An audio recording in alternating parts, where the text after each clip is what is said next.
Hello, everyone. It's now time for our final speaker, who comes from the NBA, the top basketball league in the world. Let's welcome Mr. Nic Barlage, President of Business Operations of the Cleveland Cavaliers and the youngest president in the history of the NBA teams. Mr. Barlage will talk about the impacts of COVID-19 in business operations. Mr. Barlage, it's an honor to welcome you on the floor, which is all yours. That's fantastic. First, thank you, Eugenia. That's one of the better introductions I've received in some time. So I appreciate it. And before we jump in, I want to thank the Active Media Group for putting this entire summit together. And specifically within the Active Media Group, Themis. We've known each other now for a few years, and appreciate the relationship, and I think most notably the opportunity just to spend some time with everybody. So good morning, good evening, good afternoon, wherever you are in the world. I think this is, this is some of the evolution that we've all been under here as we've all been operating through this pandemic. And I'll just kind of briefly give a little bit of background about myself, and then really jump into kind of two key buckets, and then spend hopefully a decent amount of time answering questions that the group may have. But once again, just thank you to the entire team at the Active Media Group for having me today. It's an incredible agenda of speakers you've brought in, from Hall of Fame coaches to entrepreneurs, and now I don't know if it's better to go first or last in these things, but I'll try to make sure that we put a little bit of an exclamation point on what's been a fantastic summit to this point. So just some background about myself. This fall I'll be in the NBA for 15 years. Eugenia said the youngest, or what I think, age for me is a little bit more in like dog years, because I feel like as you work in the NBA, you work a lot of hours, and it's why you sign up for it, to really enjoy the work that you do and the impact that you can have. But I've been very fortunate over those 15 years to work for some great people, work for some great owners and chairmen. I've really been also fortunate to really only work for two teams in 12 of the 15 years, the Cleveland Cavaliers and the Phoenix Suns. As I sit right now, I'm the president of business operations, as Eugenia said, for the Cleveland Cavaliers, the Cleveland Monsters, the Canton Charge, the Cavs Legion GC, which is our NBA 2K team, and then our operations at Rocket Mortgage Fieldhouse, which is one of the busiest arenas in the world, and domestically as well. And so, we have a great team that really helps us put all this together. And so this isn't about me per se, but everything we talk about today is really about, what we say is kind of the team behind the team. And so we're very fortunate also to have a chairman in Dan Gilbert, who allows us to do things maybe a little bit differently. And so a lot of the things I'll share today might be a bit unique, but my goal is to really weave a sense of positivity, and really looking at what we've had to all manage through over the last 10 or 11 months, or 12 months or 13 months, depending on where you've been in the world, and what has impacted you and when it impacted your country,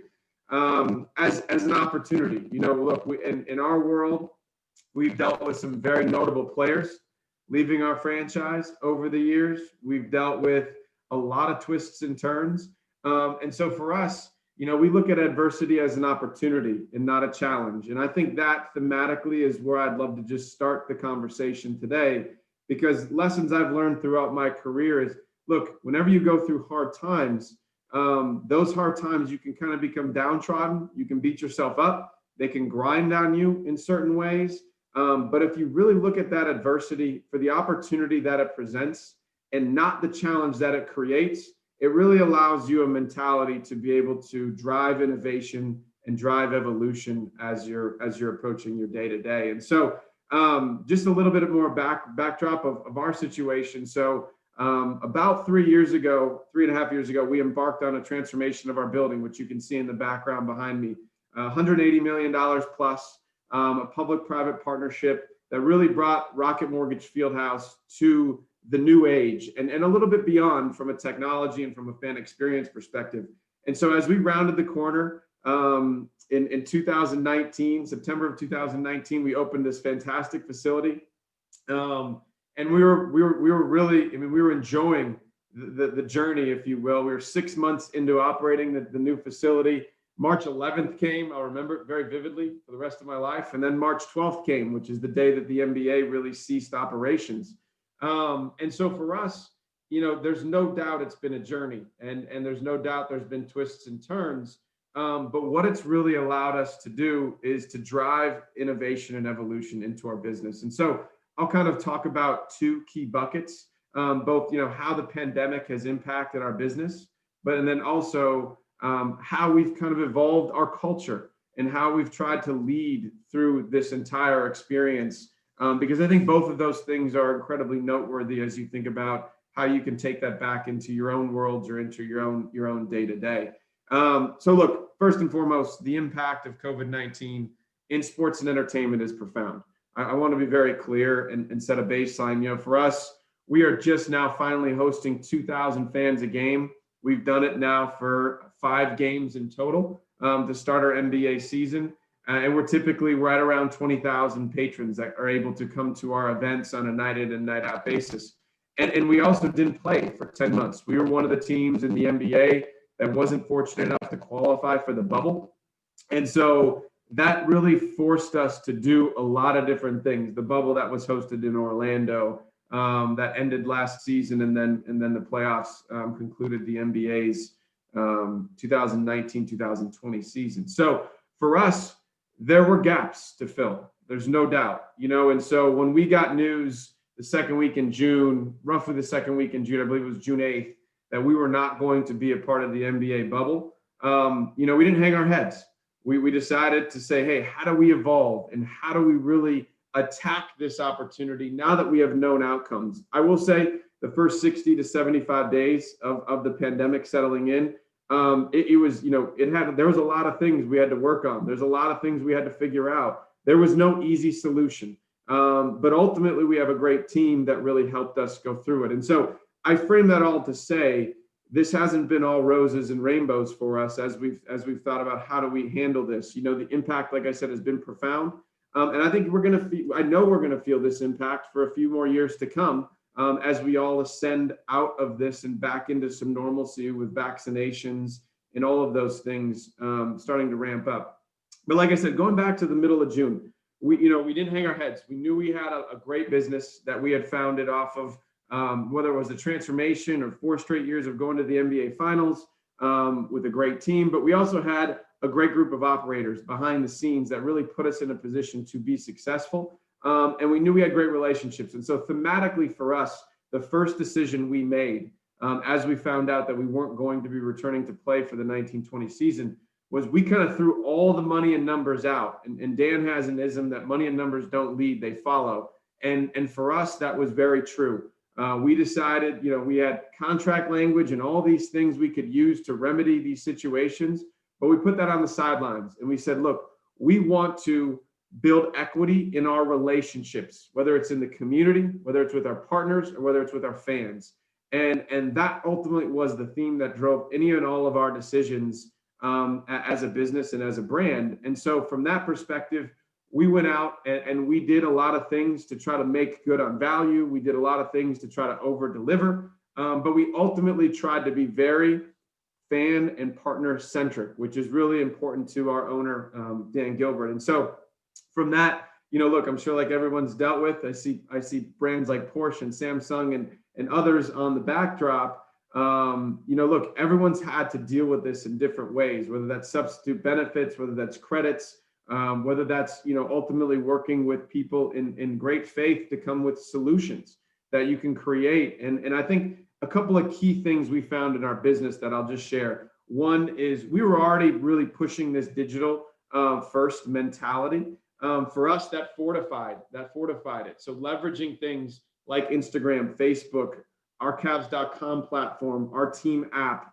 those were things we really invested heavily in, both in time and in resource. And we have been for a while predating the pandemic, but we just accelerated it even more. We created a content series called The Road Back, which really allowed us a platform to have branded content for some of our biggest partners, to get a behind the scenes look as to how our team was preparing, whether it's for the NBA draft, whether it's for the upcoming season, whatever the case may be, whatever the case may be was. And so for us, it created a great opportunity. I also want to be very clear. As we set out in this pandemic, we got about 60 days in, and our country also became really, in the throes of a social movement with the killing of George Floyd and the events that followed. And so for us, this wasn't one-dimensional. This was multi-dimensional in what we tried to work through. And the biggest thing we found was we needed to lead from the front with our actions. And so what that meant for us, the business tactics and all those things aside, we figured those out pretty quickly, and we were able to really work through those, create a ton of virtual engagement opportunities with our fans, and I'll go through some of those in more detail. But what the social movement crystallized for us even greater was the fact that we truly are a community asset. And sports is something that should bring people together and unify communities. And so, if you follow us at all, you'll see a couple of days ago, we just announced a new banner where the LeBron James banner used to hang, which is probably what everyone knows it as across the world. If you tuned into any of our games for the NBA Finals or any Cavs games that were broadcast when he played here, we just put a huge banner up called "For the Love for the Land," and it's a merger of a bunch of different hands from different backgrounds, ethnicities, genders, ages. All centered on a basketball, and please look it up if you have a chance. But it's a great sign of unity, and it's a great sign of trying to be about the right things, which in our mind is humanity, is unity, is equality, and is education. And so that social movement also created obviously another layer for us as we operated throughout the last, we'll call it 8 to 9 months or so. And for us, it really is about leading from the front. I'll go through a few things here. When we talk about forced innovation and evolution in our business, look, we weren't able to have fans. We weren't able to have events. We weren't able to do a lot of things. And so we didn't sit around, but we went to work. And we said, how can we have an 800,000 square foot plus venue where we can socially distance fans, we can socially distance patrons, we can do it in a very unique way. After the social movement happened, we had riots that ripped our city apart, candidly. And so we said, we need to restore the heartbeat of our community to a certain degree. And so we took Rocket Mortgage Fieldhouse and we didn't rebrand it officially, but we rebranded it in how we activated it. We repositioned it as Cleveland's Community Center. And from there, we went to work on hosting blood drives. We were a voting registration site. We were a voting polling site for this last US presidential election. We hosted youth camps and clinics for both hockey and basketball. We hosted things like cornhole tournaments. For those of you that don't know what cornhole is, it's basically bags, or there's a bunch of different names for it, but it's a big tailgating game here in the United States. We hosted yoga classes, movie nights. We had a garage sale where we brought a bunch of our merchandise together, bobbleheads, everything, and let people drive through and be able to purchase things at a severe discount, just to keep our brand out there and keep us relevant. I'm sure across the world, very similar to here in the U.S. with the economic, the realities of a pandemic and the economics that come with it. A lot of people are facing hardship, and so we hosted food bank distribution. We were a food bank distribution site at our facility.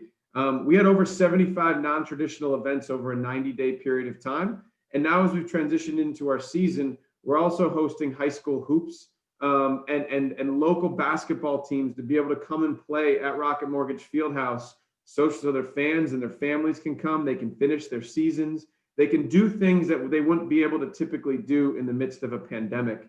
And so for us, it's really been about how do we take our platform and how do we evolve it? How do we really use it as a community asset? I want to be clear. These initiatives, they didn't make us any money. What they did, though, is they drove engagement and they restored the heartbeat of our great city. And they gave people confidence to come back downtown. And for us, that was very strategic. We really looked at this like a chessboard where we have to make a first move in order to re-engage with our community, get people safe and comfortable with coming back to our venue, and ultimately doing it in a way that we can then scale over the course of a period of time. This is not one of those moments in time where you can just turn the lights back on and expect everybody to come back in and feel safe and feel comfortable with what's going on. So I keep going back to this theme of forced innovation and forced evolution. But for those of you that are operating sports teams or operating organizations right now, think about how that can apply to your business. And I think that's incredibly important. It's about the opportunities that moments like this create, not the challenges that they present, because we know that those challenges, that list is long, and those lists are incredibly, can be daunting at times. But for us, it was really about finding the silver linings of the moments and living in those silver linings and not letting them pass us by. And I think that's really important. A couple of other unique things we did from an engagement perspective as a business. We really sought out new ways to engage our fans. We hosted happy hour series with our legends. We engaged and activated new partners, whether it was a new wine partner we have in Knocking Point Wines or a new ticketing partner we have in SeatGeek. And we use those as opportunities to get to know each other digitally in similar formats to this. I can remember weeks on end where we would have 4, 5, 6 of them over a course of a given week, simply to stay engaged and stay relevant with people. We hosted a digital NBA draft. First time ever that we weren't able to do things very similar, as I'm sure some of you saw with the NFL draft, but we hosted our own draft party digitally. And it was a great opportunity to showcase our players, our coaches, our front office, what they were working on, give some actual behind the scenes look into the war room, which our fans never had really seen before, but was a fantastic opportunity to really leverage content in a way that created relevancy within our fan base. We're actually right now working on in broadcast. We play the Lakers on Monday night, which is a big game for us. I'm sure it's a big game anywhere that the Lakers go. We're actually hosting a virtual open house where we're going to have our fans that are interested in potentially purchasing memberships or tickets for next season, engage with us in a virtual way through our broadcast. While our broadcast is going on, we're going to have our broadcasters seeding the opportunity kind of throughout. Once again, this is a way for us to drive commercial activity in a way that puts us in a great spot. We've innovated with our partners. If you watch one of our games, you will see we have over 90 feet of LED signage along our courtside, which is over quadruple what we typically have, which is TV visible signage that applies in broadcast specifically. All these things, we work with the NBA the NBA, which by the way has been fantastic partner through all this and creating additional revenue opportunities. We've created inventory spots on our floor that didn't exist before on the court side, on our baseline apron, as well as which we had before as on our sideline apron, and then tarps that sit behind the seats. And so those are all points for us to be able to engage with our partners. It's helped us save millions and millions and millions of dollars from a partnership perspective. And so I think the lesson or the theme there, once again, is as you think about innovation, but think about how you can evolve your fan experience, whether that's in broadcast, whether that's digitally or socially, to really allow and put your partners first. And I think that part's been really important for us. Look, in this day and age, we firmly believe that a partnership is multi-layered. It's not only branding, but it's activation as well as fan engagement. We don't necessarily have those last two readily at our fingertips right now because we don't have as many fans in our building as we potentially would. And so for us, it's really been about how do we create those engagement opportunities through means like this, whether it's unique backdrops or whether it's opportunities for partners to engage, like I said, with our players or coaches or front office. Unique content has been key for us as we've thought about how do we really evolve as a business. A couple of other things we've done through this off season, once again, in the theme of not sitting around waiting to come back and be relevant, but really attacking the opportunity. We brought on a new creative director, Daniel Arsham, who's a third generation Clevelander. He's an internationally acclaimed artist. He actually does he's got a great partnership with Porsche, and he does incredible work. It was Grant Gilbert, who's a part of our team and also a part of our ownership group's family, brought this idea, and it's been fantastic. He's really revolutionized how we think about creative and branding, and he brings a clean set of eyes to our environment, which has really helped us continue to contemporize our brand. I think, and I say contemporize, I realize that's not a word, but I made it up a long time ago, and I think it's really an important thing for all of us to be thinking about as we create this kind of immersive content experience, which whether you've got superstars or whether you're just an average team. Look, we're on a team that's on the come up again, not finally, but again. And so for us, it's really about how do we go meet our fans where they are. And we have to create unique content. We have to create unique opportunities for them to engage in. So as a business, once again, thematically, it's been about innovation. It's been about forced evolution. Not going to lie, it's been a bumpy road. This hasn't been a path paved in complete smooth waters.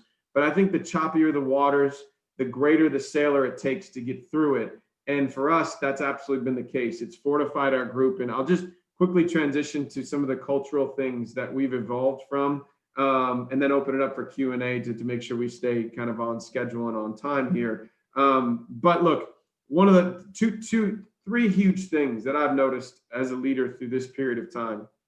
First and foremost, the importance of communication. Prior to this, we used to get the entire company together probably once a quarter, maybe once every 3 months, 4 months, 2 months, depending on what was going on. Now we host every other week live stream town halls in very similar formats to this, where we're all out in front of communicating things that are happening in our business. I think it's incredibly important. Connected communication through all this is so valuable as you think about making sure your team members know what to do, what to expect, how they should be operating, what their goals are, what winning is, or what a win is in this environment. All of those things we've really tried to focus on and prioritize. We host every other week as well business operations meetings, which are the 67 leaders that have people that report to them across our different business units. Once again, tiered communication focused on priorities, initiatives, objectives, and then sharing wins as we go forward. And I think what that connected culture for us has actually become better through this entire environment in a very unique way. Don't get me wrong. We look forward to the time when we can have everybody back and be in person and be able to do these things kind of face to face, like humans desire to. But we're gonna make the most of it until that point. And then I also think transparency and authenticity.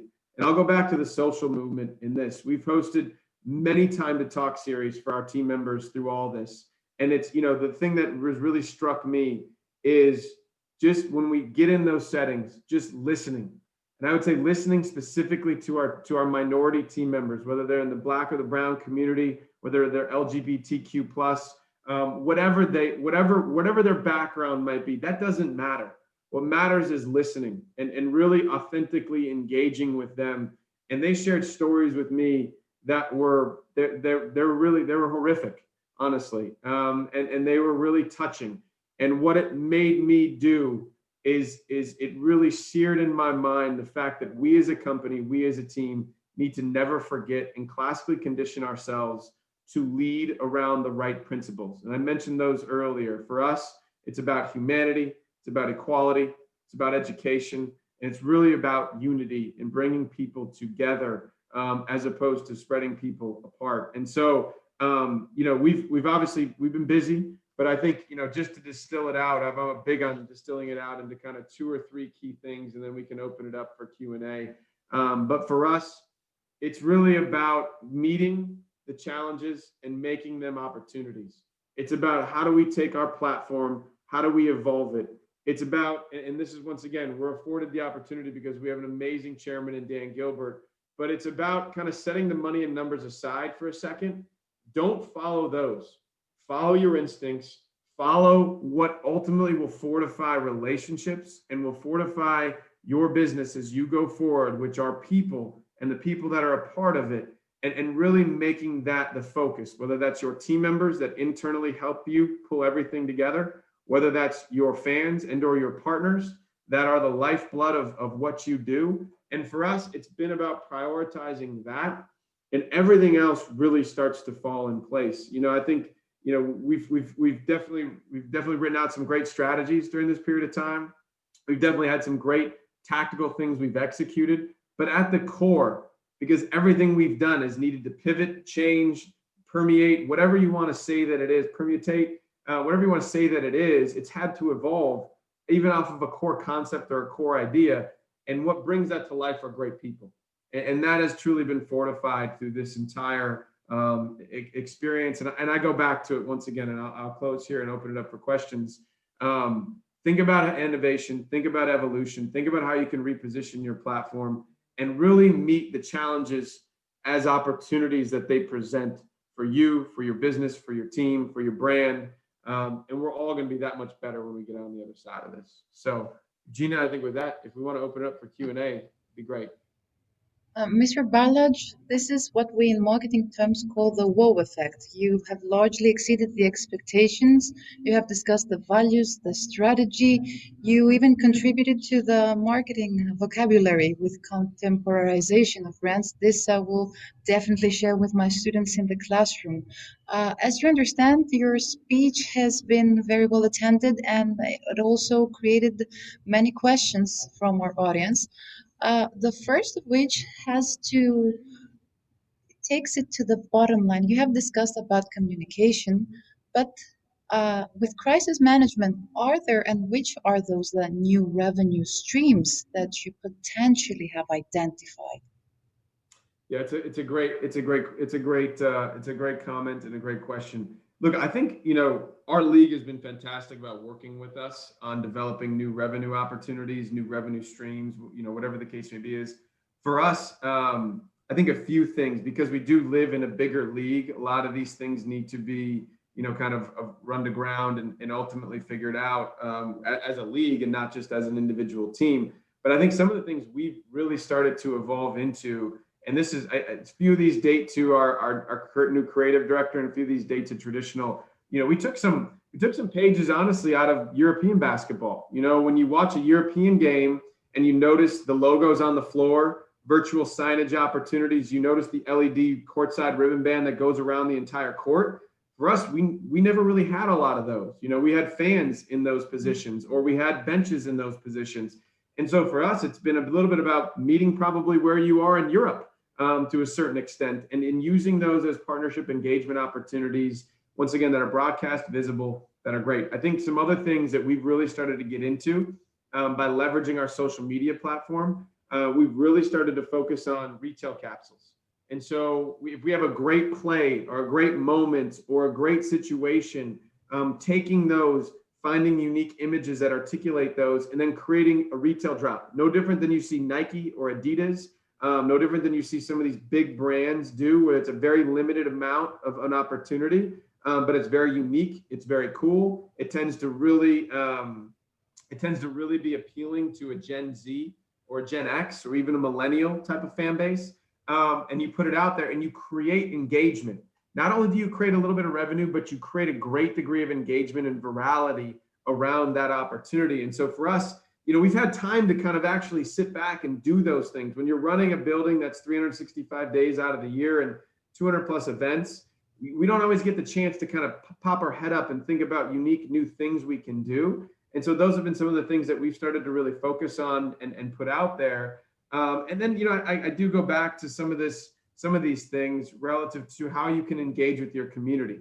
It's not a $1 plus $1 gets you to $2, right? But by hosting a blood drive in our new 80,000 square foot atrium, by hosting, right now we're working on becoming a mass vaccination site for our community, by hosting our building as a voting registration, a safe voting registration location for this last election, as well as a polling location for it. Those were huge for our community. And look, it's not going to show up on a spreadsheet. It's not going to necessarily be one of those things that you say, we made X amount of dollars off of it. But what it's going to do, it's going to create a value proposition and a perspective around your brand that's going to really endear people to you. And we don't go into those things thinking about how we make money. We go into those things about how do we do the right thing. And I think it's the old adage of doing well by doing good. And so once again, it's not going to show up on an ROI model or some of those other things, but it's ultimately going to create a lot of momentum and a lot of inertia, which comes back to you at the end of the day. And I go back to it. It's like this chessboard, right? You really have to think about things in kind of 2, 3, 4, 5 moves at a time, not just on a linear basis of, say, checkers, where it's what's going to get me from point A to point B, what's going to get us from point A to point Z as we kind of really lay this whole thing out, because we know this is a journey back. This is not something that's going to just happen, like I said, with the flip of a light switch. So I hope that answers the question. It does indeed, and the rationale of engagement that in the long run turns to conversion, it's actually a very viable and effective strategy in such difficult times. We have one more question from Gregor Maximilian Koch.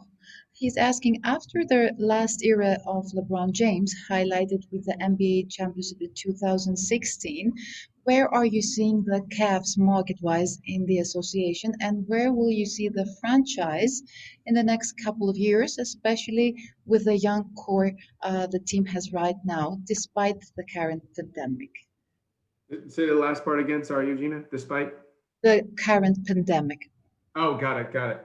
Look, we are as a franchise, as a team, as a community. I'll say we're so incredibly blessed to have a player like LeBron for the period that we did. I mean, to go to four straight NBA Finals, to win a championship. I actually wasn't with the team at the time during that run. I was there for the last year, but I was the chief sales officer for the Phoenix Suns during a decent amount of those years. I've had two stints with the franchise, but you're so incredibly thankful that it happened, right? And then as he has earned his right to do what he did, which was to go to the Los Angeles Lakers, which now he's doing great things there. But to bring it back to us, we couldn't be more excited about the young core that we have. Our head coach, JB Bickerstaff, is doing an amazing job. Our general manager and assistant general manager, Kobe Altman and Mike Gansey, have assembled an incredible group of great young players that want to be in Cleveland, and that want to engage, and they really want to work hard. And so for us, we're just getting started, and it's really exciting. We've had two great wins this week over the Brooklyn Nets, which resonates across the world because they just traded for James Harden, and our guys, they play a fun brand of basketball. And so for us, I've always said on the sports business side, you cannot let wins and losses determine how successful you are. Because how successful you are, you can work harder, you can create strategies around some of those things. Don't get me wrong, the wins and losses help to really allow you to get to be much more, I will say, impactful with your business, especially from a revenue perspective. And so for us, it's really exciting, and to have a real sense of direction, and to have a group where the DNA of the culture of the basketball team is so strong. I think the next 5 years are going to set us up for great growth. I think it's going to set us up for a lot of excitement. And I think we're in a position that's very, very, very dangerous, where we are young, we are aggressive, we have an owner and a chairman in Dan who allows us to really rev things up financially relative to how we attract free agents, how we retain people on our existing team. So we have this convergence of opportunity that I think is really exciting. Now we have to do something with it, and we really have to make the most of it. But for us, as on the business side that are operators, you love that position because the journey is just as fun as the destination in this thing. And for us, we had a great transformation where we were able to go out and secure a lot of partners, and a lot of fans in a lot of places, through partnership agreements that were multi-year agreements. And so for us, it really gives us an opportunity to match the experience with a value proposition on the court that's only headed in the right direction. And so it's exciting. And I think you're going to see a lot of great growth from our business. And I think you're going to see a lot of engagement. And I think you're going to see this team really flourish and blossom, into, one of those top flight competitive championship caliber teams again over the course of a period of time. Are we there yet? No, I'm not saying we are, but I think we have the bedrock and the foundation in place that's really going to allow us to take, and to accelerate growth here in the coming years. Thank you so much. I have one more star player relevant question. And this comes from Antonis Apostolopoulos, a student of the American College of Greece. He's asking how important is to have a player with a recognizable brand that adds up and builds up to the brand and of the NBA team. And how do you actually rebrand when a brand like this leaves the team?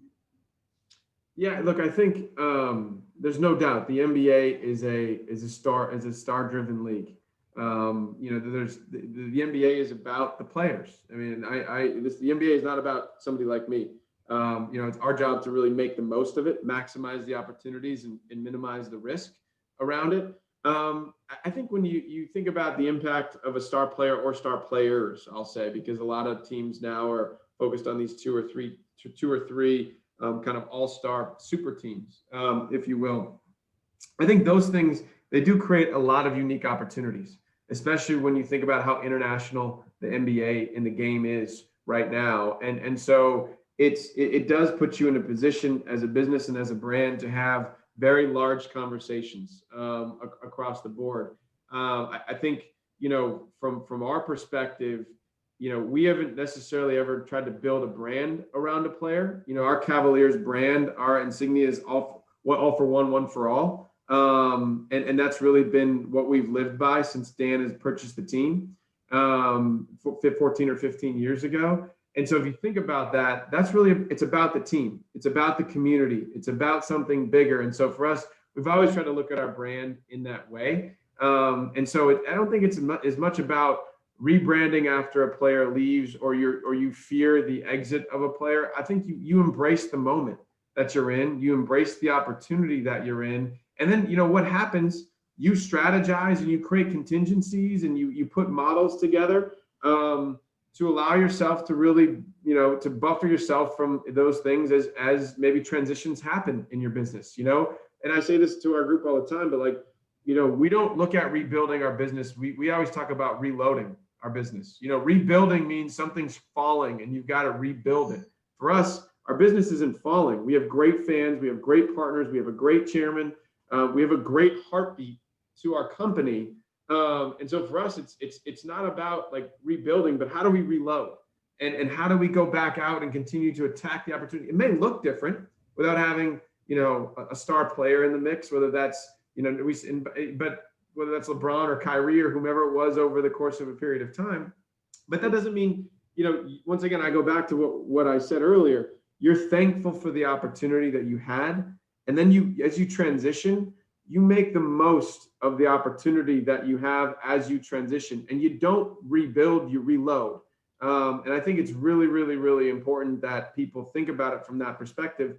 And it doesn't mean it's going to happen overnight. It doesn't mean it's going to happen in 6 months. It doesn't mean it's going to happen in a year. It might take a couple of years, and you might take some shots on the chin along the way, which that's okay. Those kind of things, you learn from those kind of things, and then you evolve your strategy or you evolve your engagement approach, or you evolve the way that you approach your partners or your fans or whatever the case may be is, and you just create more value. You create a stronger value proposition behind the opportunity. And like I said, it's going to look a little bit different, but that's okay. It's still winning. It's just winning that's evolved into a different scenario with different demand and different economics, but it doesn't mean that you aren't being as successful as you were before, if that makes sense. It absolutely makes sense. Uh, I have one more question regarding the team marketing and business operation. This is from Themistoklis Karvouzis from Active Media Group. He's wondering how has the team marketing and business operation helped business operations in order to generate more revenue and attract more international sponsorship, a point that you have referred also to your speech. So, and is he talking about at the league level, or is he talking about at the team level? Just so I have clarity.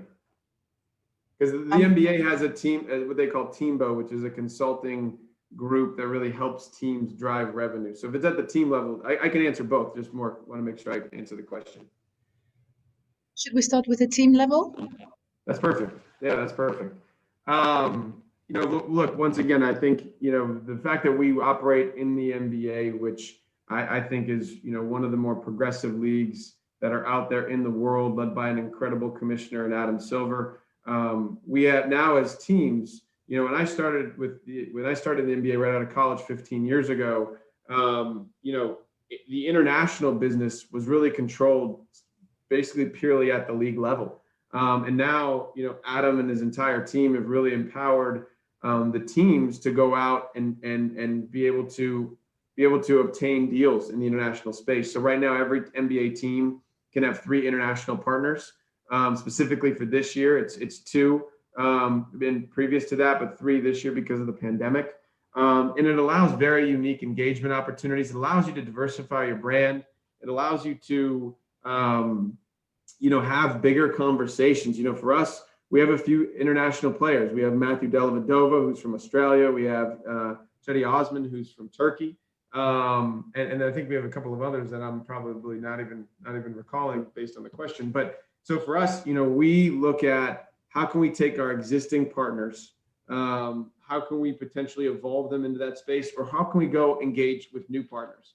Now, given the pandemic, we haven't had the opportunity to engage as much as we'd like to, just because typically we fly somewhere to meet with people, or we would try to get more face to face. And we've had such a work of making sure that we've been fortifying our existing partners and our existing relationships that we haven't been able to really be as aggressive from a business development perspective. But we're getting back into that now.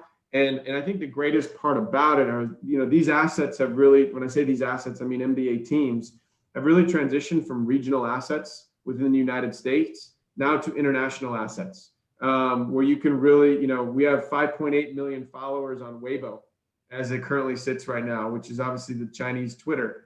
And so for us, and we can actually create commercial messaging now on Weibo through our channels that the league has allowed us to do. So for us, it's a very delicate partnership with the NBA, not delicate, but it's a very, I'd say, strategic partnership with the NBA, where we have to really make sure that we live within the portfolio, but they afford us an incredible opportunity to create innovative moments. You may have seen things out there, but I'll give an example. And for us, one of our international partners is Goodyear.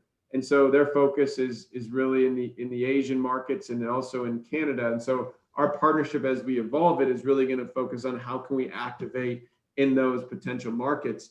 And there's been some really cool things that you might have seen that the Miami Heat, for instance, have done with American Airlines, where they've gifted jerseys to fans flying overseas in certain markets where there's kind of a big Miami Heat following, if you will, or players that play on their team. And so there's great opportunities like that to drive engagement on an international level that not only drive revenue to the bottom line, but also create ways that you can expand your brand. And so, for us, like I said, it's been a lot about internal fortification around how do we take care of our existing portfolio of customers over this last 10 months. But now that we're starting to really ascend out of it, we'll have a big focus on that. And we've had some great conversations with some incredible international brands. Once again, then the pandemic hit and kind of everything got put on hold. So we'll look to pick those back up. And we're actually going to announce a really big one in the coming months, probably in the coming month. That's a European company that does a lot in the sports and entertainment space. So we're really excited about it. I can't comment too much more on it, but it's a huge opportunity. And the other thing I would say too is, it really showcases the global appeal of the NBA. I think, everyone would agree between soccer and the NBA or basketball, those are really the world's two sports. And so for us, it's how do you take that platform and how do you really try to make the most of it in a way that can really impact businesses, whether they're domestic or abroad. And there's no doubt, we actually have somebody on our team. We were one of the first NBA teams to hire him, but he's bilingual in Mandarin and in English. And so we can present, both in the Chinese market if we need to, but also here in the US. And he's great because he really thinks about the cultural implications behind a pitch, not just what the deck looks like. And so making sure we're doing the little things the right way to meet the cultures of those communities. And so I think that part's really important when you think about the international business. You've really got to be sensitive to the cultures and how they kind of interact, because you could set somebody off right from the very beginning and you're never going to have a chance to be able to re-engage with them. And our team does a great job of thinking through those kind of those small things, but those small things can really add up to bigger things depending on what the opportunity is. Mr. Bartlej, we have one more question, which is of a more personal level. Let's say you said that you're counting years in dog years. Nonetheless, many members of our audience are wondering how you've managed to reach this level, but also how is your day-to-day routine having to work remotely in such a demanding business environment like the MBA?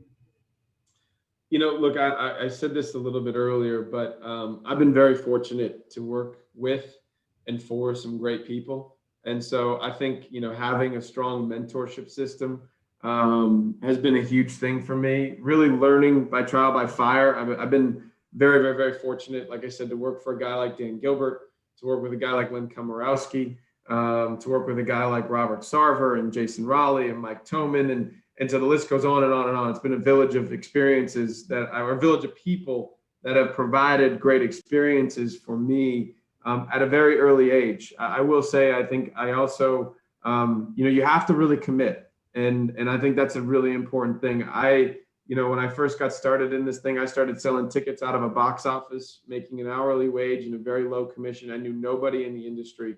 It really created, a little bit of a chip maybe on my shoulder. But what I will say, what it drove me to do is work hard. And, I will say this, I don't think, there's a lot of people that work hard. I would put my work ethic up there with anybody, and you can control that. You can control how hard you work. I was always the first one in the office and the last one to leave. I always made the most amount of sales calls, booked the most amount of appointments, especially when I was selling. And so I think having a work ethic is really important. There's also, I'll even expand on that a second, but when we recruit, we really look for 4 key characteristics. 1 is work ethic. I want to see examples of what you've done to go above and beyond. 2 is passion for your craft. Look, it's really easy to be passionate about sport. It's very easy. We find people all the time that are fans. We don't necessarily want fans. We want people that are passionate about marketing, passionate about selling, passionate about running a building, passionate about engaging with fans, whatever the case may be, right? So passion for your craft. 3 is you have to be open to learning. Like, this world changes so much. Where we are today is so different than where we were when I first started in this business. And so we're constantly evolving. And so you've got to be permeable to new ideas, and you got to be intellectually curious. And then 4, and this one's been really big for me, but you got to be positive. You like, sports is so cyclical, and it's this crazy roller coaster ride. Look, I've been through some of the biggest roller coaster rides in sports. When I first started with the Cavaliers, we were the number 1 overall seed going into the NBA playoffs. We lost in the second round of the Boston Celtics, and LeBron went to Miami. We spent 4 years really, like, we weren't a very good basketball team, right? But you got to be positive. And then, when I went to Phoenix, we were marginally a little bit better, but we never made the playoffs.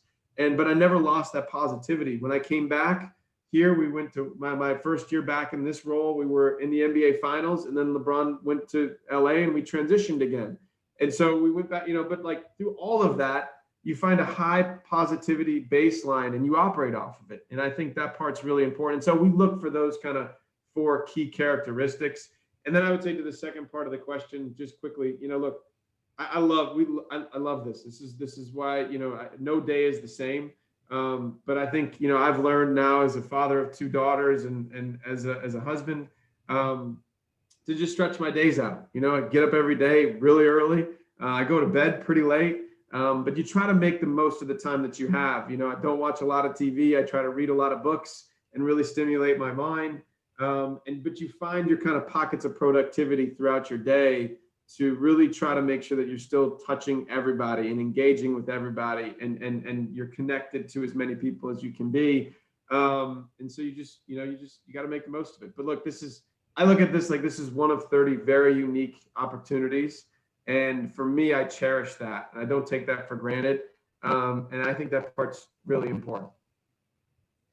Mr. Bartlej, thank you very much. Thank you for sharing the team strategy, the brand portfolio strategy, your personal success strategy. Thank you. It was a true honor having you here today. Unfortunately, we have to close our session because we have already exceeded time. It was a true honor, again, having you as today with us. Yes, great. Well, thank you, Eugenia. Thank you to the Active Media Group, to all the people watching. I hope I didn't put you to sleep. I know it's about 7 o'clock there. So enjoy your evening, enjoy the rest of your weekend. And once again, just a pleasure to be a part of this whole thing. Thank you so much.